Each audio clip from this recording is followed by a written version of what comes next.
शाहरुख खान के बेटे आर्यन खान के केस के बारे में तो आपको बहुत अच्छे से पता होगा, जिसके लिए आर्यन खान को 4 हफ्ते तक के लिए जेल में रहना भी पड़ा था। और इसी दौरान एक ऐसे व्यक्ति हैं जिनका नाम बहुत ज्यादा फेमस हुआ था। जी हाँ, we are talking about Wankhede जी।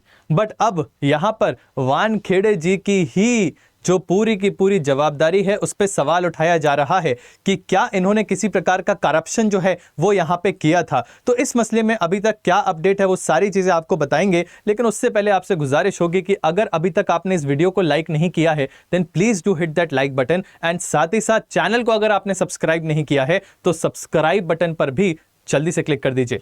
जी हाँ, तो यहां पे बताना चाहेंगे आर्यन खान जी हैं इनके बारे में कि इनको पकड़ा गया था एक पार्टी में और ऐसा अक्यूज किया गया था कि इन्होंने जो है ड्रग्स का कंजम्पशन किया है और कहीं ना कहीं ड्रग की बिक्री में और ड्रग के डिस्ट्रीब्यूशन में भी एक तरह से इनका जो है आपको पार्टिसिपेशन देखने को मिला है, ऐसे इन पे आरोप थे। हाउएवर इसके लिए जब बात आई इन्वेस्टिगेशन की तो यहां पर जो व्यक्ति हैं जिनका नाम है समीर वानखेड़े जी, इनके ऊपर आरोप भी लगे थे कि इन्होंने जो अपनी इन्वेस्टिगेशन करने की रिस्पॉन्सिबिलिटी है उस रिस्पॉन्सिबिलिटी को शायद बहुत अच्छी तरह से नहीं निभाया है और इन्वेस्टिगेशन में बहुत सारे लूपहोल्स जो हैं वो भी देखे गए हैं। बट आखिर अभी हुआ क्या है?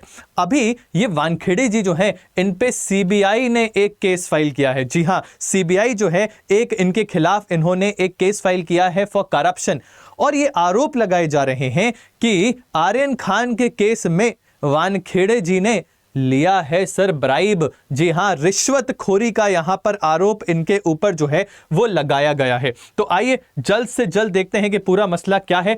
तो यहां पर आपको बता देते हैं कि मिस्टर वानखेड़े पे जो आरोप लगे हैं वो लगे हैं कि इन्होंने 25 करोड़ रुपए, जी हां 25 करोड़ रुपीस जो है वो डिमांड किए थे as a bribe, as a रिश्वत। किस चीज के लिए? ताकि जो हमारे आर्यन खान हैं उनके खिलाफ किसी भी प्रकार के जो चार्जेस हैं वो फ्रेम नहीं किए जाएंगे।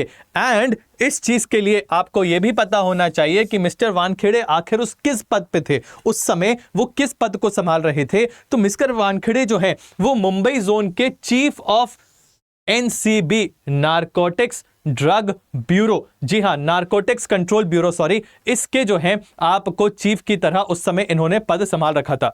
आर्यन खान की बात करें तो आपको ये बहुत अच्छे से पता होगा कि 4 हफ्ते तक इनको जो है रखा गया था जेल में और जेल में रहने के बाद फाइनली इनको अक्विट किया गया था। सारे चार्जेस इनसे हटाए गए थे, क्या कहते हुए कि कोई भी सब्सटैंशियल यहां पर एविडेंसेस जो है वो इनके खिलाफ नहीं देखे गए, यानी लैक ऑफ सफिशिएंट एविडेंसेस की वजह से आर्यन खान को जो है छोड़ दिया गया था। हाउएवर आपको यह भी पता होना चाहिए कि एक स्पेशल इन्वेस्टिगेशन टीम SIT का जो है यहां पर उनका जो है एक तरह से कहा जाए तो गठन किया गया था और इस SIT ने ये आरोप जो है वो लगाए थे किस पे? अगेन वानखेड़े जी पे। क्या आरोप लगाए थे?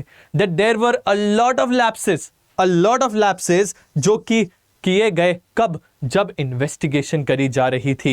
एंड यही वो कारण है जिसकी वजह से सीबीआई ने एक करप्शन का केस जो है वो फाइल किया है अगेंस्ट मिस्टर वानखेड़े। और ये करप्शन का केस इसलिए फाइल किया गया है क्योंकि कहा जा रहा है कि इन्होंने 25 करोड़ रुपए की रिश्वत जो है उसकी मांग करी है।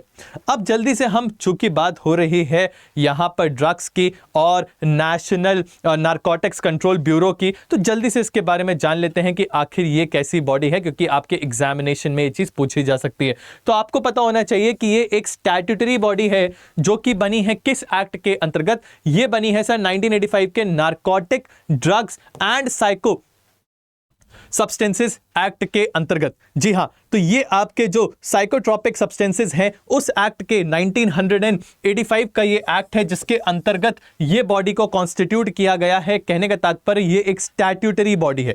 स्टैट्यूटरी बॉडीज वो बॉडीज होती हैं जो कि किसी कानून के तहत जो है बनाई जाती हैं। एंड इसकी एपेक्स कोऑर्डिनेटिंग एजेंसी ये किसके अंतर्गत आती है? सर ये मिनिस्ट्री ऑफ होम अफेयर्स के अंतर्गत कार्य करती है, ये आपको पता होना चाहिए।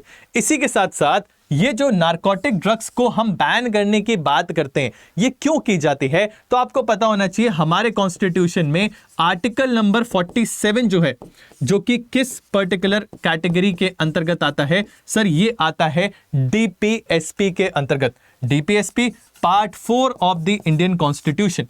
Part 4 of the Indian constitution के अंतर्गत जो directive principles of state policies दी गई हैं, वो ये कहती हैं कि हमको क्या करना होगा सर? इंटॉक्सिकेंट ड्रग्स जो कि इंजूरियस हैं हमारी हेल्थ के लिए, उनका यूज हमें बंद करवाना होगा। एंड इसी आर्टिकल का उपयोग करते हुए, या रादर इसको इफेक्ट देने के लिए, ये पर्टिकुलर एक्शन जो है वो सरकार के द्वारा लिया जाता है। एंड आपको ये पता होना चाहिए, जब हम ड्रग अब्यूज के कंट्रोल की बात करते हैं तो ये सोली एंड सोली किसकी रिस्पॉन्सिबिलिटी होती है? ये रिस्पॉन्सिबिलिटी होती है सेंट्रल गवर्नमेंट की। ये रिस्पॉन्सिबिलिटी होती है सेंट्रल गवर्नमेंट की। ठीक है, सो आई बिलीव अब आपको ये पूरा केस समझ में आ गया होगा। अभी इस केस में क्या प्रोग्रेस होगी वो मैं आपके साथ साझा करता रहूंगा, बट एज ऑफ नाउ हमारे पास जो इंफॉर्मेशन है वो ये कहती है कि वानखेड़े जी सर इस समय थोड़ी सी मुश्किल में जरूर नजर आ रहे हैं, क्योंकि आरोप ऐसा लगा है कि रिश्वत जरूर ली गई है, और वो भी 25 करोड़ रुपए की। तो आपका इस बारे में क्या मानना है, कमेंट करके हमको जरूर बताइएगा। एंड साथ ही साथ उन बच्चों के लिए जो कि क्लैट की तैयारी कर रहे हैं 2024 में होने वाले, तो उनको बता देते हैं सर, क्लैट का classic batch is already live. जी हां, 2024 के लिए लास्ट कॉल आ चुका है। अब आपको बता देते हैं कि आखिर ये क्लासिक बैच है क्या। इसके लिए आपको हमारी वेबसाइट दैट इज अड्डा 24/7 पे जाना होगा। जैसे ही आप हमारी वेबसाइट पे जाएंगे सर एंड मैम, आप यहां देख सकते हैं ऑल कोर्सेस पे जाने के बाद अंडर ग्रेड एंट्रेंस एग्जाम्स पे जाएं, और फिर लॉ एंट्रेंसेस पे जाइए। लॉ एंट्रेंसेस पे जैसे ही आप जाएंगे, यहां पर आपको क्लैट दिखेगा। जब आप क्लैट पे क्लिक करोगे तो आपको यहां पे क्लासिक बैच पूरा का पूरा दिख रहा है, जो कि अभी अभी शुरू हुआ है 10 मई से। आपको कुछ नहीं करना है, इस पे क्लिक करना है। अब सवाल ये उठता है कि सर इसके फीचर्स क्या हमें पता चल सकते हैं? बिल्कुल, इस पर्टिकुलर बैच में आपको 250 plus hours of live interactive classes मिलेगी, लाइव क्लासेस, प्लस इसके साथ साथ आपको 20 फुल लेंथ मॉक टेस्ट और 60 सेक्शन वाइज टेस्ट देखने को मिलेंगे। यानी इन टोटल 80 टेस्ट आपको देखने को मिलेंगे। एंड सवाल जब आता है कि क्या सर हमारा जो सिलेबस है वो टाइम पे कंप्लीट होगा? बिल्कुल, आप यहां देख सकते हो, जैसे लेट सपोज स्टडी प्लान है इंग्लिश का, आप जैसे ही इस पे क्लिक करेंगे आप बहुत अच्छे से यहां पर देख सकते हैं कि आपको डेट, टाइम एंड साथ ही साथ वो टॉपिक जो कि आपके क्लासेस में कराया जाएगा उसके बारे में पूरा का पूरा यहां पर वर्णन होता है। तो कहने का मतलब कि टाइम बाउंड तरीके से आपका पूरा सिलेबस कंप्लीट होगा। तो अभी भी इंतजार किस बात का है? जाइए और क्लासिक बैच जो हमारा है उसको आप यहां से बाय नाउ ऑप्शन पे क्लिक कर सकते हैं। जैसे ही आप बाय नाउ ऑप्शन पे करोगे, आपको एक कोड लगाना है, and that code is Y692। जैसे ही आप ये कोड लगाएंगे सर, अभी चूंकि हमारा हैवी डिस्काउंट चल रहा है, हैवी डिस्काउंट, तो आपको क्या देखने को मिलेगा? 80% का ऑफ। 80%, जी हाँ, जो कॉस्ट इस पर्टिकुलर प्रोडक्ट की 48,000 रुपीज है, that will just be at 9,600 rupees only, जो कि आपको सारी चीजें जो यहां पर एनलिस्ट की गई हैं वो श्योरिटी के साथ मिलेगी।